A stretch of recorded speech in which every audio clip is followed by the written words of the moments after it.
इस क्रियाकलाप में हम अवतल दर्पण से बनने वाले प्रतिबिंबों को समझेंगे। इसके लिए हमें एक अवतल दर्पण की आवश्यकता है। मेरे पास जो यह अवतल दर्पण है, इसकी फोकल लंबाई 20 सेंटीमीटर है। इसके अलावा हमें एक वस्तु की आवश्यकता है जिसके लिए हम मोमबत्ती का उपयोग कर सकते हैं। साथ ही मोमबत्ती को जलाने के लिए लाइटर और हमें एक स्केल और कागज का टुकड़ा भी चाहिए। कागज का टुकड़ा स्क्रीन के रूप में कार्य करेगा जिस पर हम प्रतिबिंब बनाएंगे। इसके अलावा मेरे पास 2 मार्कर हैं जिन्हें हम इस क्रियाकलाप में उपयोग करेंगे। तो चलिए शुरू करते हैं।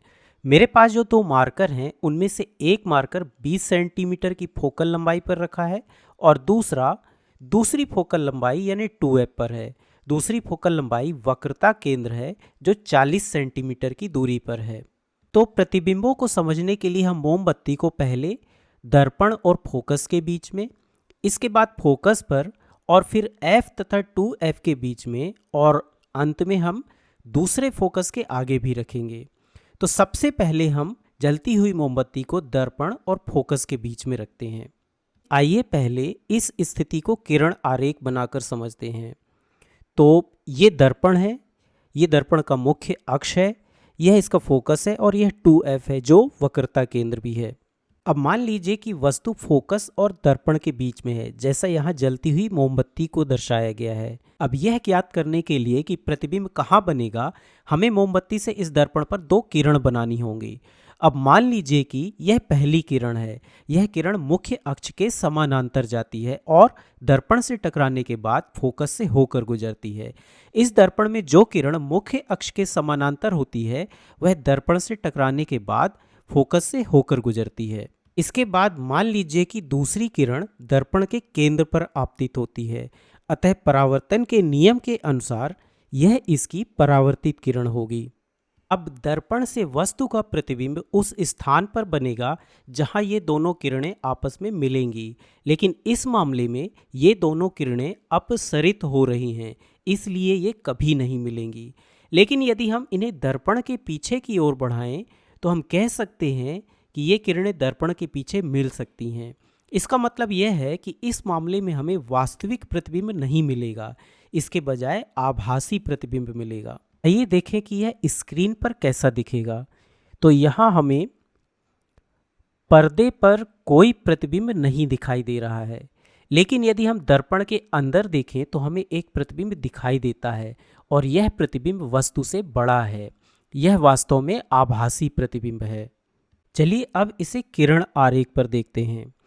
तो यदि हम इन दोनों किरणों को पीछे की ओर ले जाएं तो हम देखेंगे कि ये दोनों किरणें दर्पण के पीछे एक बिंदु पर मिल रही हैं।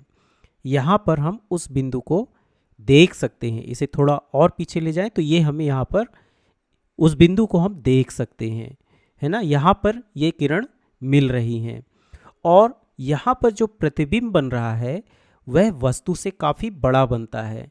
इसी आभासी प्रतिबिंब को हमने दर्पण में देखा था। मोमबत्ती का प्रतिबिंब वास्तविक मोमबत्ती से बहुत बड़ा था। चलिए अब हम वस्तु को फोकस पर रखकर प्रतिबिंब बनाने की कोशिश करते हैं। तो पहले हम इसे किरण आरेख बनाकर देखते हैं। तो मान लीजिए कि मोमबत्ती को फोकस पर रखने पर यहाँ पर ये पहली किरण है जो दर्पण से परावर्तित होने के बाद फोकस से होकर गुजरती है, और ये दूसरी किरण है जो दर्पण के केंद्र पर आपतित होती है और परावर्तित होकर कुछ इस तरह गुजरती है जैसे यहाँ दर्शाया गया है। अब ये दोनों किरणें समानांतर प्रतीत हो रही हैं, इसलिए ये किरणें कभी एक दूसरे से नहीं मिलेंगी। इसलिए हम कह सकते हैं कि यदि वस्तु फोकस पर है तो हमें कोई प्रतिबिंब नहीं मिलेगा, न तो वास्तविक और ना ही आभासी। चलिए इसे भी स्क्रीन पर देखते हैं। तो यहाँ भी हमें कागज पर यानी स्क्रीन पर कोई प्रतिबिंब दिखाई नहीं दे रहा है।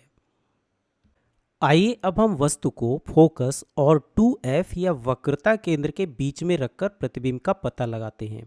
तो इसे भी पहले हम किरण आरेख बनाकर देखते हैं।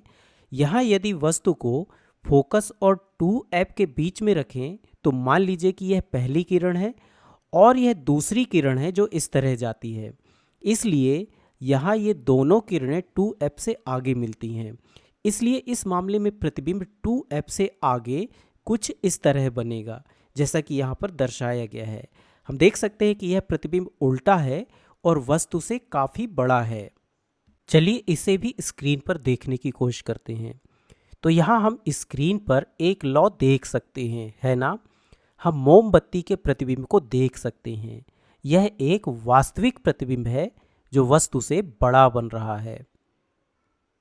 तो चलिए अब हम वस्तु को 2f यानी वक्रता केंद्र से परे रखकर देखते हैं कि इसका प्रतिबिंब कहाँ बनता है। तो पहले इसे भी हम किरण आरेख बनाकर देखते हैं। अब यहाँ पर आप पहली किरण को देख सकते हैं। यह मुख्य अक्ष के समानांतर है और दर्पण से टकराकर फोकस से होकर गुजर रही है। इसी तरह दूसरी किरण केंद्र पर आपतित हो रही है और परावर्तित हो जाती है, जिसके बाद ये दोनों किरणें f और 2f के बीच में मिल रही हैं। इसलिए यहाँ प्रतिबिंब थोड़ा छोटा और उल्टा बनेगा और फोकस तथा 2f के बीच में बनता है। यहाँ हम यह भी कह सकते हैं कि यदि वस्तु 2f के आगे है तो उसका प्रतिबिंब वस्तु से पहले बनता है। चलिए इसे भी स्क्रीन पर देखते हैं। तो यहाँ हमें स्क्रीन पर एक छोटे से बिंदु के रूप में प्रतिबिंब दिखाई दे रहा है। यहाँ वस्तु 2f से बहुत आगे है, लेकिन उसका प्रतिबिंब दर्पण के बहुत करीब बन रहा है। इसके अतिरिक्त प्रतिबिंब में लौ वास्तविक मोमबत्ती की लौ की तुलना में छोटी है।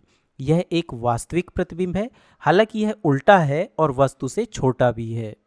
तो इस प्रकार इस क्रियाकलाप में हमने अवतल दर्पण से बनने वाले विभिन्न प्रतिबिंबों को समझा।